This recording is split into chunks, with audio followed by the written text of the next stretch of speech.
हाय, मी संस्कृती आंबरे. आज आमच्या घरी खरवसाचा बेत आहे आणि आमच्या घरी सगळ्यांना खरवस खूप आवडतो. त्यामुळे आज आपण खरवस करणार आहोत. साखरेचा खरवस करणार आहोत. त्यासाठी ही सगळी सामग्री जमा केलेली आहे. तुम्ही बघू शकता ही सामग्री.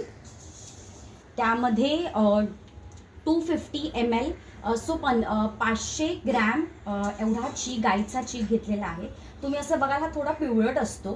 त्यानंतर आणि थोडा थिक असतो, दुधापेक्षा थोडा थिक असतो. त्यानंतर दूध घेतलेला आहे 250 ml. साखर पाव वाटी घेतलेली आहे. नंतर केशर सुद्धा आहे. हे तुम्हाला एखाद्याला केशर आवडत असेल तर केशर घालू शकता तुम्ही, त्यांनी कलर पण सुंदर येईल. त्यानंतर जायफळ सुद्धा आहे आणि वेलची पूड आहे. जायफळ, वेलची पूड आणि केशर हे चवीसाठी आहे. त्यानंतर मग आपण सगळ्यात पहिलं म्हणजे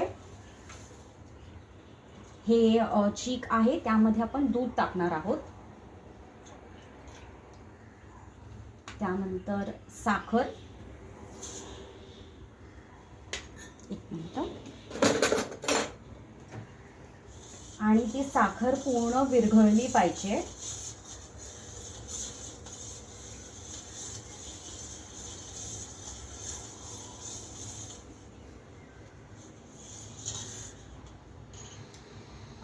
आता पूर्ण साखर त्याच्यामध्ये विरघळली आहे, तर मी हे दुसऱ्या भांड्यामध्ये काढतेय.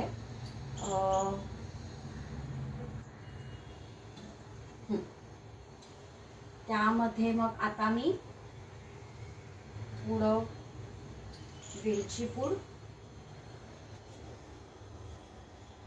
नंतर थोडंसं जायफळ आणि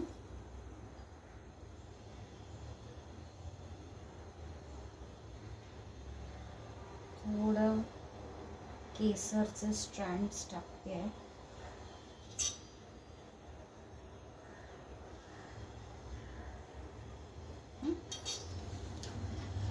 आणि हे सगळं मी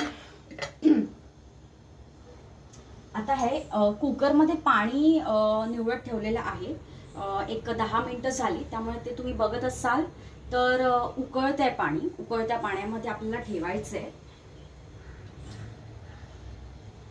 मी स्टीमरचा सुद्धा वापर करू शकता कुकरमध्ये, जर तुम्हाला स्टीमरमध्ये करायचंय.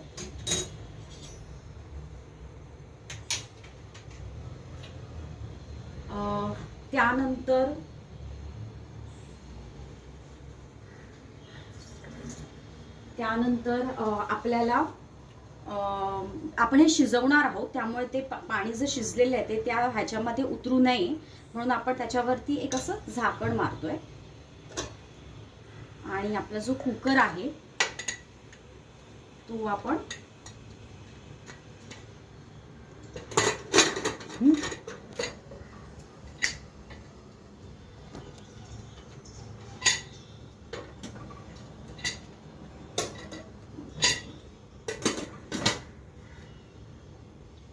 फक्त लीड लावून ठेवतो, त्याला काही शिट्टी वगैरे आपल्याला काढायची नाही आहे. मी काढून ठेवते शिट्टी.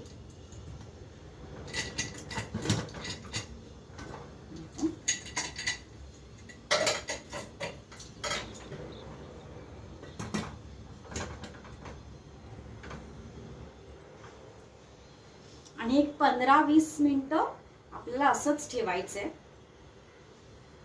आणि शिजल्यावरती मी तुम्हाला दाखवेन की कसं दिसतंय. सो आता मी गॅस बंद केलेला आहे आणि 15 मिनिटं झालेली आहेत. तर आपण बघूया की कसा खरवस झालाय. थोडे ट्रिकी आहे, खूप गरम आहे. अरे वा. तर ह्याची कन्सिस्टन्सी किती आहे, की झालेला आहे की नाही खरवसासाठी आपण एक टूथपिक घेणार आहोत आणि टूथपिक ह्याच्या मधोमध टाकणार आहोत. तर टूथपिकला काही लागलं नाही पाहिजे. बघा, काही लागलेलं नाही, याचा अर्थ झालेला आहे खरवस. तर आता मी बाहेर काढते.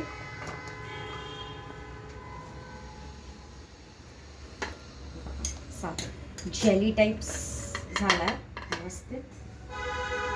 आता हा पण थंडच मोस्टली, आता खूप गरम आहे, तर मी थोडा रूम टेम्परेचर ला आल्यावरती फ्रीजमध्ये ठेवणार आहे आणि त्याच्या आपण अशा वड्या करू शकतो आणि थंड झाल्यावरती त्याचा मस्त आनंद घेऊ शकतो. हे बघा, तुम्हाला एक काढून दाखवते, ती कन्सिस्टन्सी झालेली आहे त्याची. बघा, नाईस.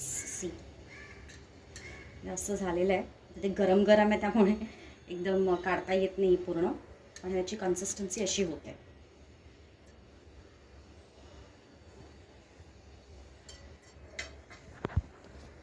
तर तुम्ही मला सांगा तुम्हाला कसा वाटला हा व्हिडिओ, आणि अजून पण माझ्याकडे बरेच रेसिपी आहेत जे मी सगळ्यांना दाखवू इच्छिते. तर आणि हा डेफिनेटली घरी करून बघा आणि सांगा तुमच्या फीडबॅकमध्ये की तुम्हाला खरंच आवडला का. थँक्यू. बाय.